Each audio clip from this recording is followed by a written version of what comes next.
বিসমিল্লাহির রহমানির রহিম। আলহামদুলিল্লাহ, এটি আমার একটা শখের বাছুর ছিল। লাম্পি রোগে আক্রান্ত হয়ে গেছে। কিন্তু আমি আপনাকে দেখাবো লাম্পি রোগের লক্ষণ এবং ঘরোয়া চিকিৎসা। লাম্পি রোগের লক্ষণ, সেটি একটি গোল আকারে মার্বলের মতন, মার্বলের চেয়ে বড়।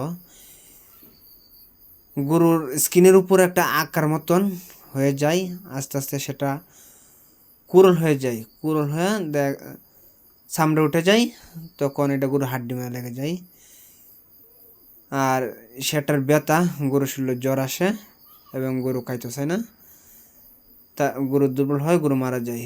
এবং যে গরুটা দেখতেছেন, এই গরুকে আমি নিজের হাতে বারবার খাওয়াইছি। তার চিকিৎসা হচ্ছে গরুর প্রতি বেশিরভাগ যত্ন নেবেন, গরুকে আদর করবেন এবং গরু খাইতে চাইবে না, গরুকে খাওয়াই দিবেন।